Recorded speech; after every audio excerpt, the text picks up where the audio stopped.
मंत्र? पर इसमें बात ध्यान रखना, ऐसे मंत्र जपना अलग बात है।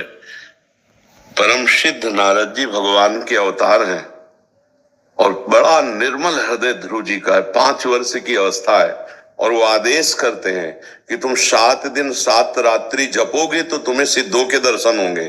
तो इसमें प्रधानता मंत्र जप की नहीं है, इसमें प्रधानता देवर्षि नारद जी के वचन की है कि 7 दिन 7 रात्रि जपने मात्र से जो सिद्ध महापुरुष हैं उनके तुम्हें दर्शन होने लगेंगे। ये सबके लिए नहीं है, ये केवल देवर्षि नारद जी ध्रुव को आदेश कर रहे हैं। तो देवर्षि नारद जी के वचन के प्रभाव से ध्रुव जी को दर्शन हो रहे हैं। नहीं तो 7 दिन मंत्र जप के देख लो आप, ऐसे 7 दिन 7 रात्रि। हाँ, ऐसा नहीं कि व्यर्थ जाएगा, वो कृपा करेगा, किसी सिद्ध गुरुदेव की तरफ ले जाएगा। जब तक पूर्ण पुरुष महापुरुष भगवत प्राप्त महापुरुष नहीं मिलते तब तक ये दिव्य आनंद की अनुभूतियां नहीं होती। नहीं, हाँ, देवर्षि नारद जी भगवान के अवतार हैं और ध्रुव जी की बात देखो, कितनी जोर की परीक्षा में पास है वो। कह रहे तुम्हें सिंहासन में चढ़ने से रोका था, अभी चलो, बालक का क्या मान अपमान, जो मैं आदेश करूंगा तुम्हें राज सिंहासन दे देंगे महाराज उत्तानपाद। तो उन्होंने कहा नहीं। देवर्षि नारद जी से कहा, मुने आपको पता मेरा क्षत्रिय स्वभाव है, एक बार जो निश्चय कर लिया वो टल नहीं सकता, मैं बन जाऊंगा।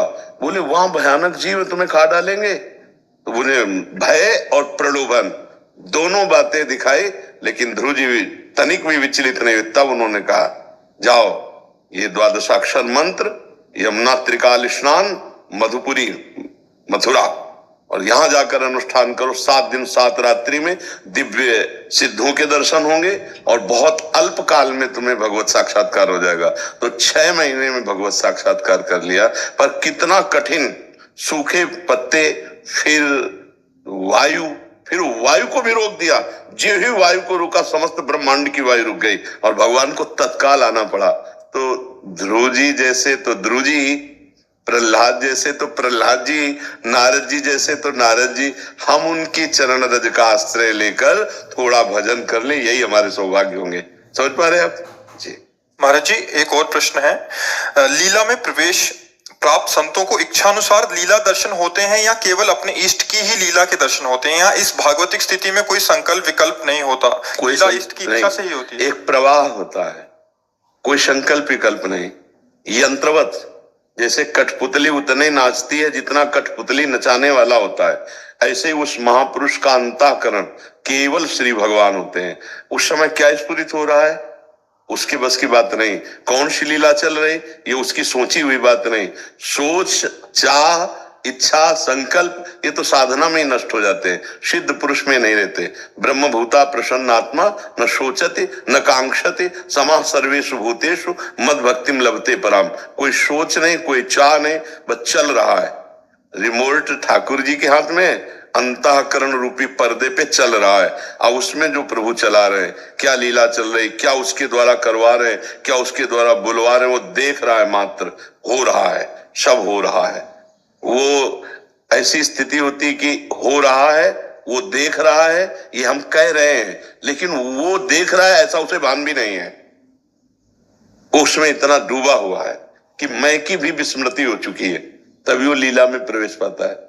अब वो स्वाद ऐसा है, वो रस ऐसा है कि अनिर्वचनीयम प्रेम स्वरूपम, वाणी से कहा नहीं जा सकता। जैसे हमने कई बार कहा है कि प्राकृतिक वस्तु का आनंद भी आप वाणी से नहीं कह सकते।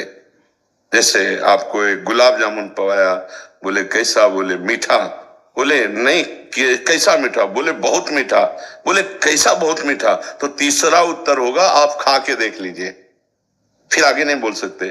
तो प्राकृतिक वस्तु भी अनुभव, तो फिर तो चिदानंद लीला है, तो अनुभव गम में भजे जय संता, तो उसमें मैं का विस्मरण हो जाता है। भगवान ही स्वयं उसके हृदय में, भक्त के हृदय में बैठ के विविध प्रकार की लीलाएं कराते हैं। वो आंतरिक दिव्य लीलाएं और बाहरी व्यवहारिक लीलाएं दोनों उसी की, भगवान के हाथ में रिमोट होता है, भगवान ही कराते हैं। किस पर कृपा, किसको उपदेश, किसको शासन, ये सब भगवान करते हैं। देखने में लगता है अमुक भक्त को इस समय बहुत दयामय है, इस समय बहुत गुस्सा है, या वो केवल भगवान है। उस समय भगवान ही सारी लीला कर रहे हैं, बाह्य और आंतरिक दिव्य लीला।